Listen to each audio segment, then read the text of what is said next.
Okay, I started recording before. Hello, everyone.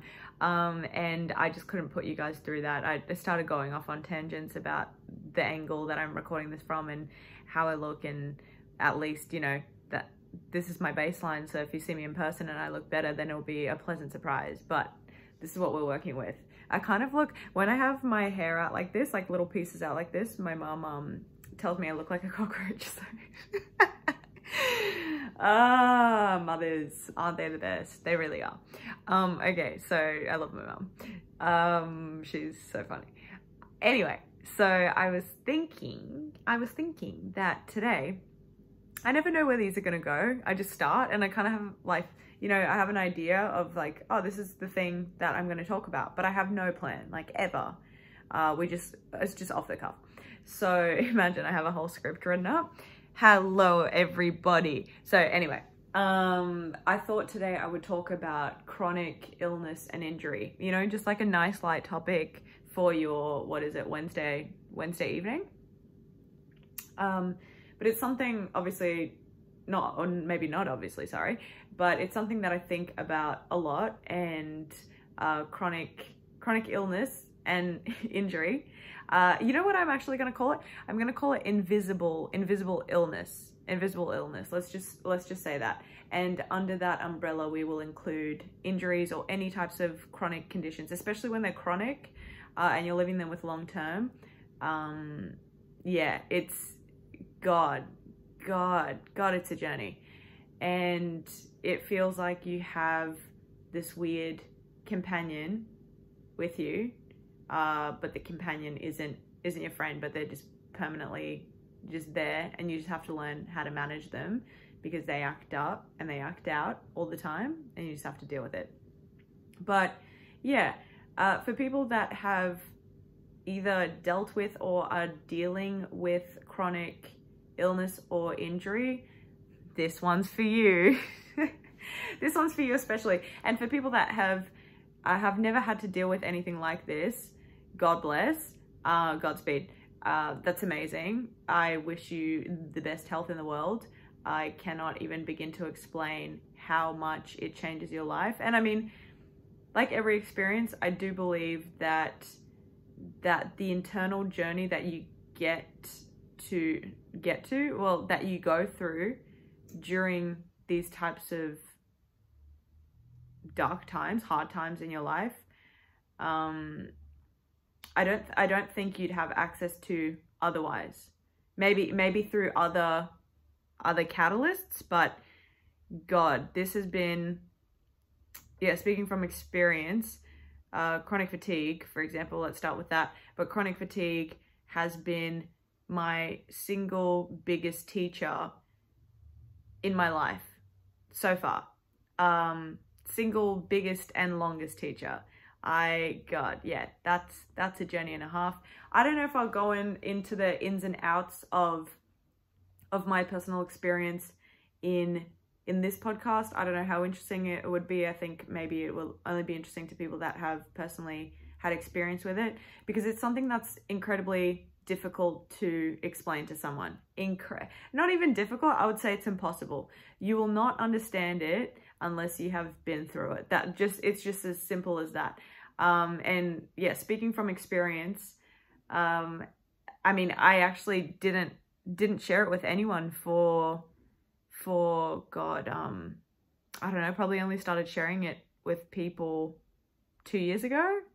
My closest friends probably knew maybe 4 or 5 years ago, but maybe 6, but not to the extent, because I mean, at the start of my journey, I was dismissed by doctors. So it's like, you have no one. When you have invisible illness, especially, yeah, when it's chronic and it's persistent and it's debilitating and people are doing the most basic, God, I'm jumping around here. But when you're going to health professionals, again, doctors, amazing, not saying anything against doctors, but when you're going from practitioner to practitioner to specialist to specialist to specialist, and they're doing the most basic blood panels, and if that, and they're dismissing, because 10 years ago when this all started happening, chronic fatigue was not talked about a lot. And I mean, the only positive I think of COVID now is that I remember reading the long COVID symptom list and being like, well, this is just CFS. This is exactly the last decade of my life, like to a T. Like, oh my God, this is getting some light on it. So that's the only positive. I don't wish it on anyone ever. Like, I remember praying for a diagnosis. Like, that's all I wanted. I wanted someone to be like, hey, you're going to feel like shit for the next God knows how long, 5 years, 10 years, whatever. But then you'll start feeling better, you know, or then these changes will occur, or this is what you need to do in order to kind of make some progress. But I was just stabbing around in the dark, you know. And I remember the first doctor I went to, within 2 minutes, you know, you come in, you're seeing a GP, and I mean, what can you expect? A 10-minute appointment? A 10-minute appointment to get to know me? Like, let alone my symptoms. You have to get to know me. You don't know my lifestyle. You don't know my genetics. You don't know my history. You don't know my psychological history. You don't know the state of my mental health. Like, you have no idea. You don't know my sleeping habits. Like, you don't know anything about me. So within 2 minutes for you to assume that, dismiss me with having depression, which, by the way, I don't doubt that's obviously what I ended up having and dealing with as well as a result of my health issues, because I was debilitated. Naturally, you become depressed when you were once an extremely active person, extremely energetic person, and then you can't make your bed, you can't hold your arms up. Obviously, you are going to get depressed. You'd have to be some kind of psychopath not to naturally become depressed. That's life. And yeah, it was really interesting, you know, when I went to this first GP, and she was like, yep, I think you have depression. Answer, you know, the classic, God, how many times have we done that? The classic form, like, do you think life is meaningless? How many times did you feel unworthy this week? Blah, blah, blah, blah, blah. Those questions, so nuanced as well. I'm like, do you think life is meaningless? Well, yeah, like, and that's my problem. I never get very far with doctors, because yes, life is meaningless. We are meaning-making machines. We create meaning. That's my belief anyway. So it's really hard to answer those questions because I'm like, well, I mean, life is meaningless, but you add meaning. Blah, blah, blah. See, I'm getting carried away. That's probably why I should have a plan. That's probably why plans are good, and plans work for people, because they keep you on track, and my brain goes everywhere. So doctors, yeah, blood panels, I mean, incredibly lazy investigation work. And again, especially 10 years ago, and I can't even imagine what people went through before then, people that were struggling with chronic fatigue. Yeah, troopers, because you have no one to turn to. No one will help you. I gave up on the medical system. I would just do my own research. I was my own little guinea pig, and I would just go to doctors when I needed specific bloods done, or I needed a script for something. That's the only reason. It was just absolutely pointless. And I mean, I have so many theories as to what, you know, these chronic illnesses can stem from, especially autoimmune, like when you put genetics aside. Yeah, I have my own theories on that. And I definitely think for something like this, it's a slow and steady approach, and it must be a holistic approach. You can't isolate symptoms and be like, yep, treat them, which I think we're so quick to do, because the amazing thing about our bodies, we hate being in pain, right? Something comes up, or you feel tired, or you feel like shit, or whatever, you have a stomach ache, you have a headache, whatever it is. That is your body's amazing mechanism to let you know that there's something that's out of balance. It's amazing that your body speaks to you through these symptoms. It's like, I don't know why that was the noise, but that's your body. That's your body sending alarm signals like, hey, something's off. Like, have a look. Like, obviously this is coming from somewhere. Investigate this further. And when we turn to medicine, medicine has its place. Do not get me wrong. I'm not like, oh my God, just put some lavender oil on your eyebrows and everything will be good, which is hilarious because like, that's the way I live my life. It takes me so long to even have Panadol, but I know medicine has its place and I respect it and I take medication. So I get it. But I will try different therapies, different alternatives before I turn to medicine. I think in the day and age that we live in now, it's very quick to be like, okay, isolate the symptom. Hi auntie. Okay, met you, what, 3 minutes ago? Oh, okay. You have this pain? Yep, take this medication. It's written up. Okay, first of all, like, why have we not addressed anything else? I know we only have 10 minutes. The system is cooked. Thank God for doctors. There's so many conflicting thoughts going on. Like, they do amazing work, but also how can you really help? How can we help in 10 minutes? In 10 minutes, how can we isolate the symptom? And also, I think I've taken for granted the experience over the last decade. All I do every day is research, read, apply, talk to different people that have gone through it, experiment with different modalities, experiment with different supplementation, experiment with different medication. Like there are so many things. I don't recommend this, but there are so many things that I have learned and done over the years that, because it's been such a gradual process and my health is constantly changing, that I've taken it, felt like something was biting me, that I've taken it for granted because I'm like, oh, like everyone knows, you know, seemingly basic information, but I'm like, oh, it's not basic if it doesn't apply to you. Like, you would have no idea that certain things do certain things, or maybe certain teas help with certain symptoms, or you could try this instead of this, and there's studies on this thing that that are really showing great results. Like, there's so many things, and especially people turning to medicine first, or people not knowing kind of where to access help if all they're given by their doctors, who, you know, that's who we turn to for help in terms of health. If they're like, well, this is why you're experiencing it, a lot of people won't even question it, because it's like, all right, well, shit, the doctor said this, so it must be true, so I'll go with this. Anyway, that was a lot of talking about so many different things. But yeah, chronic fatigue definitely has impacted and has changed my life in so many different ways. I mean, my life trajectory being the main one. I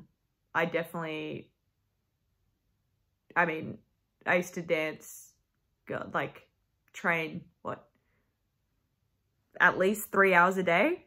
I haven't done that in close to a decade. I used to train like crazy. I used to dance like crazy. And I mean, it affected my hormones, it affected my skin, it affected my digestion, which, I mean, yeah, it's still struggling with all these things. It affected my sensitivity, so many things that I can't eat and drink without causing me pain, so many things that affect my energy levels. And if something affects my energy levels even 1%, then it's not worth it to me. It's affected my social life, because it's impossible to explain to someone like, oh, I have chronic fatigue. Like, yeah, I stopped saying that, and I say it every now and again to people, if they're interested, but even so, it's like, oh yeah, I get really tired too. Or like, maybe I have chronic fatigue because I'm like, I get tired. But it's like, okay, you might. I feel like almost now it's like overly diagnosed, you know?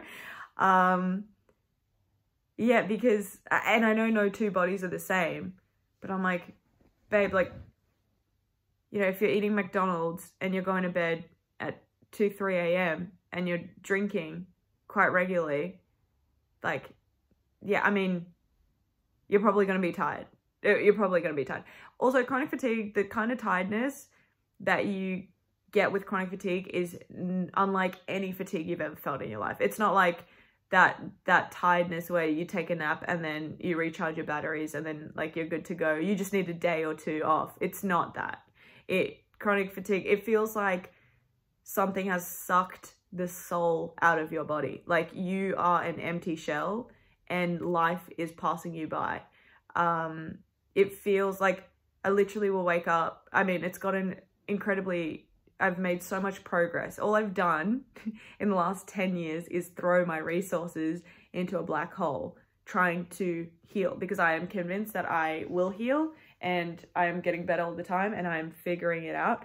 And I am just incredibly stubborn when it comes to this. I'm like, I'm going to figure this out. And I think it really is part of my life's journey and my life's purpose to experience these things firsthand so I can help others. That is hopefully the good that will come from this.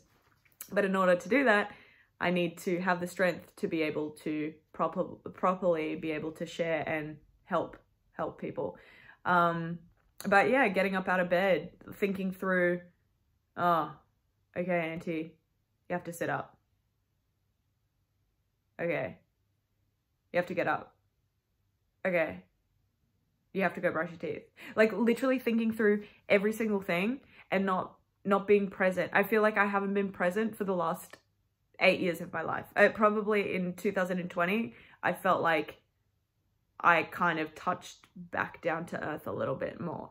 But just being like a shell of a human. Like I literally felt like an imposter. Like I was just moving around, pretending, having to just figure it out and just continue because life just goes on. Like life, you just get left behind, you know? And I'm alive, I'm breathing, I look fine, I'm not. I can't even explain what it feels like. It feels, I think the closest thing I can compare it to now is to someone that obviously has not experienced it, is a permanent low-level flu mixed with a hangover. And that's just permanent. That's always there in the background. And you feel tired, like all the time. Like tired, like I need to sleep now, tired. But you just have to push through that because you don't have a choice. And it's not recognized and you can't see it. So there's no physical cue for other people to be like, oh shit, this person's really unwell. And then a lot of people think it's in your head, which is really fun. It's so good. It's so good. It's like, just sleep. Oh, don't worry. Like I get tired. Nope, not the same thing. And I pray you never, ever, ever, ever, ever have to experience it. Ever. God, I don't wish it upon. It's like, it's a slow torture. Yeah. And there's so many things psychologically, like, let alone the physical stuff, psychologically, the things that happen to you when you're going through something that's invisible and that's so misunderstood and people just, they can't understand your experience, and it's not their fault. But the things you go through psychologically, that journey is just, oh God, it's so hard. Like I remember having to mourn the loss of my old self. Like, you know, as a 21-year-old, I still remembered how I used to feel. Like I used to be perfectly healthy. You know, I could eat everything. I was just a normal, whatever normal is, but like a normal person. Could eat anything. My body would just adapt. Like I'd figure it out. I was never super unhealthy, but you know, if I went to sleep really late or didn't get enough sleep, like I could still make it work. My body wouldn't be beating me up for the next week or two. And yeah, I remember really praying that would come back and feeling like I was nowhere because I wasn't my old self, but I wasn't accepting where I was in this new state of being. So yeah, it's like, where am I? Like I had to let go of that old idea, that old version of me to then try and be present and surrender to my current reality, which was such an intense long journey. And yeah, I mean, my whole trajectory changed, you know. I was an extremely physical, energetic being, and yeah, I thought I would live in the States and have a career in dance, and I just couldn't. Like, I remember the last big show I did, and this was years into it. This is like five years ago. And just crying, like at the last show we did, I remember just laying on the ground feeling I was gonna pass out, like, you know, panic attack style breathing, like could not catch my breath. My whole body felt like limp, like empty, and I was just sobbing because I was like, I can't do it. I have nothing. Like, I still needed to come out for finale, and I have, like, I can't do anything. And I can't do anything about it, you know, no one can help me. So yeah, there's that. We went on a bit of journey there. Maybe I should keep the injury for another one.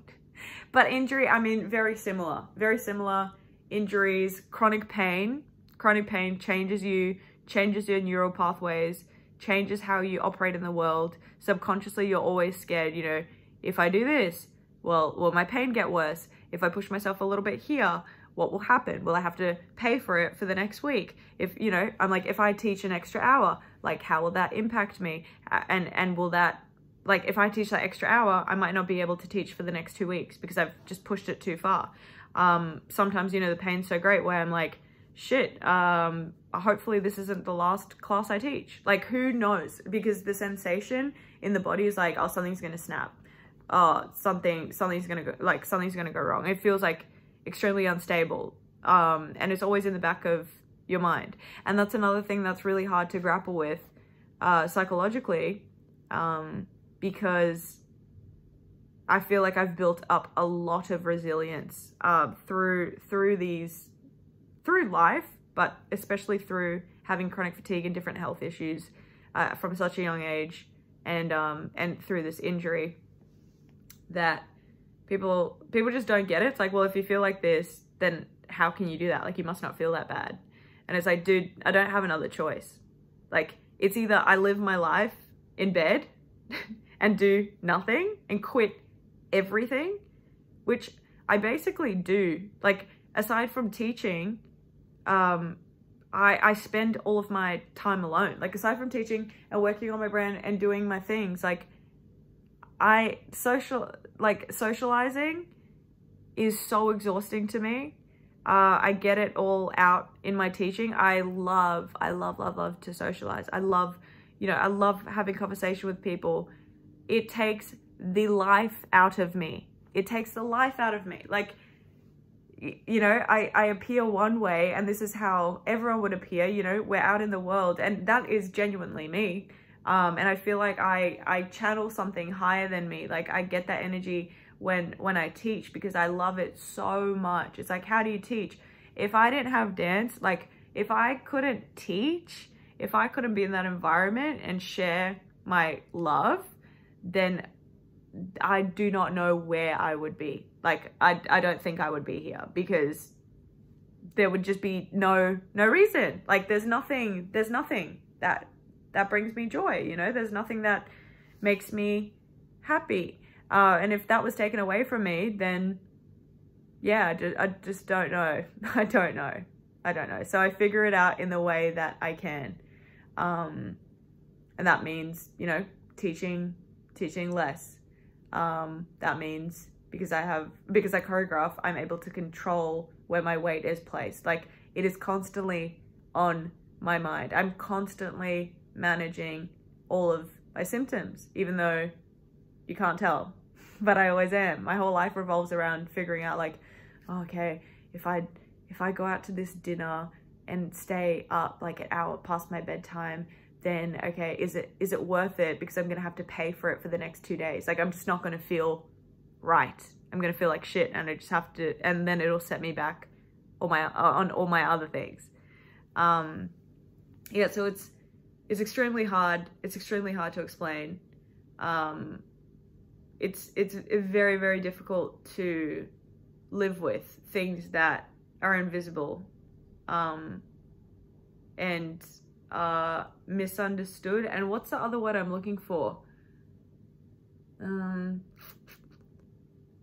There's not enough education around it.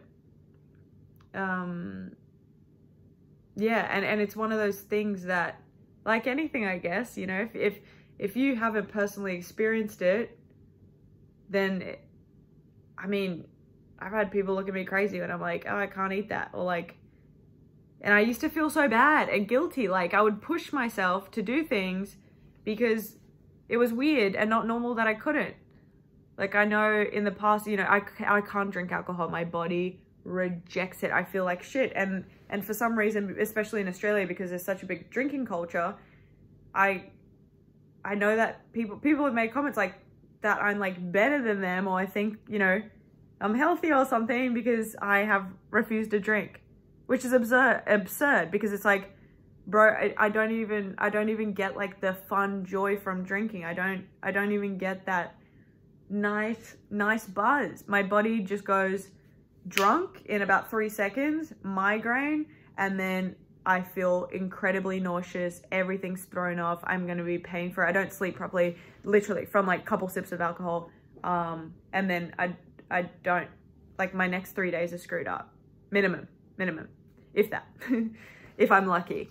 So yeah, it's really challenging to like live amongst people that have never had to go through any kind of health issues. Because you feel like an alien. Like, you feel, especially being so young. Like, not that it's fair on anyone at any age. I'm not saying that at all. But I just know, like, I've had, you know, older or elderly people tell me, like, something that they're going through, and they're like, you just wait till you're my age. And I'm like, God help me, because no, I've experienced it in my 20s. Like, no. Hopefully I am like a Benjamin Button case where I will age in reverse. That's the goal. Get really healthy, get really energetic, and never age. Yeah, hopefully my best years are yet to come. Oh my God, seriously? I swear to God, if they're not, I'll be pissed. Anyway, that was a lot of talking. I don't know, that sounded a lot like me, this is my story. But maybe you feel heard or seen or understood a little bit more. Maybe you can relate to this story in some ways, or we share some kind of opinions. Yeah, let me know if you have. Let me know. I don't know who's listening. No one. I put things out. I just don't ever think that anyone will ever see them. I'm just like, blah, blah, blah, blah, blah, blah. Like, how could 28 minutes of me talking be interesting? You know what I mean? Also, though, have a bit of faith, Auntie. But also, like, what just happened? But also, it was nice to do it, you know? It feels nice. It feels cathartic. It's also nice to share and maybe, I don't know, make some people feel like they're not so alone.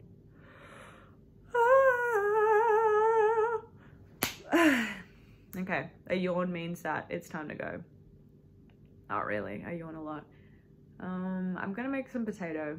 Yum, potato.